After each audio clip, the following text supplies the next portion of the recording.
Alright, my friends, this must be in the top for one of the saddest, maybe even the saddest fairy tale chapter ever. And when I mean sad, I mean tears. Granted, however, almost nothing could beat Ignil's sacrifice and the dragon's farewell, but still, just this emotion. This was pure and simple, a tearjerker chapter of fairy tale 450. It begins with a funny cover. Last week we saw Mavis being very cool and cute, yes, on the cover. Now we see Seraph being all nice dressed up. The chapter begins with the birth of Makarov, although Purihito, who he is now called, at least in this timeline, they hadn't named him yet. The wife's name was Rita, and she wanted to give birth in the guild because she believed in the love of the guild. No, I mean, she wanted the child to grow up with the guild's love. So Rita wanted to Mavis to name him. Purito wanted it to be called Pipoko. And Pipoko, I gotta say that's actually a pretty bad name. So Mavis creates Makarov. It's the name of the kind of prince I read in a book long time ago. With that, Makarov is born, and we all know how Makarov grew up to be. But then begins the sadness. Mavis grabs Rita, and Rita suddenly collapses and die. Everybody thinks it's from the childbirth, but in the end it confirmed my worst fear. I thought Mavis would have the power to give life, but in the end, no, I saw that wrong. I saw it completely wrong. The flowers really did die there. Mavis's power is a power that allows her to take life just like Seraph. However, it's even worse. Just grabbing it, and you're cursed. Rita dies. Everybody thinks she's died of energy from childbirth. Mavis knows the truth. Terrified and in tears, Mavis runs away. And then she realizes how much what she's taken the life from. This... Sorry, it's too sad. Granted, it was sad that it happened to Seraph too, and Mavis is technically not a child. Although the end of this chapter makes me wonder, but the thing is, for Mavis to see that, and Mavis, a person who loves everybody, it just becomes so sad to see this. She tells on how much she took the lives of even people unintentionally. She stopped coming to the guild. A year went by. She lived alone just like Mavis until she met Seraph again. She hasn't eaten for weeks, but she can still not die, which meaning that you cannot starve yourself to death, you need to be killed. She begs Seraph to kill her, but Seraph can't do that. But Seraph begins to tell her what he's doing. Mentioning that they now have an eternal time and finding a way to die. He mentions the demons of Aetherius, and his desire to make a country.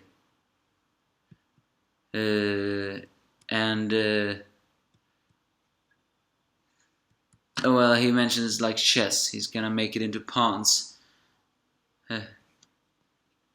But here's something very strange. So he mentions somehow that his curse has no effect on that country. Is that because he has somehow not twisted. He technically Mavis did not take lives until she realized how precious it was. So technically Mavis sees his country like a game, like a chessboard, therefore he does not take the lives of them. I think that's what it's saying. Seraph mentions he does hate war, but he doesn't build this for kicks neither. But there is this also, but apparently this shows something new of one. I do not know if it's because his grief has made him live such a long life, or the fact that the curse itself is doing it, but apparently this hints somehow that maybe Seraph is suffering a little bit the multiple personality disorder, or not even that, maybe just how do you say this so it doesn't sound weird? Different. He says things that he doesn't believe in, or something. He is. I mean, Mavis says. No, yeah, like this. He's saying he's building the country, even though it's not really doing this for enjoyment. But then he just suddenly says I'm doing this sometimes for kicks also. Because living very. It's not that he suffers from multiple personality disorder. It's more like the fact that living so long contradicts his thoughts. He doesn't even know what he thinks anymore. Once again, showing why Seraph is such a roller coaster of emotions. He has lived so long, he doesn't even know what he himself believes in anymore. He mentions he lives to die, wanna see him brother, he wants to destroy him, no, he wants to destroy him. As Seraph collapsed this time crying, Mavis runs up to him and says, if the world rejects you, I will. And she says, we will find a way to break this curse. And here comes this strange thing. Well, not the strange thing. The heartwarming is that they are hugging each other.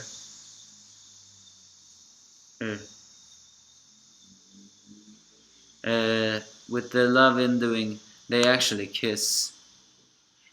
Which is and showing the almost same shadow things that showed Ersa and Jalal, although that was apparently not a kiss. But here comes the ending, and it's extremely confusing. As Mavis mentions, the one magic as a magic that unites all, which is love. She believes that the one magic is love, and that love can create miracles as well as sadness, and that the love between them two created was with a curse. But it was thanks to the love that something was created. No, not created. It was between the love of them that a miracle was happening. And apparently that miracle was that Mavis died. Yeah, there you have it. The one magic is love, and that can create a miracle. The love for them two, when Seraph kissed her, took the life of Mavis, even though she was supposed to be immortal. Are you kidding me? So Mavis really is dead?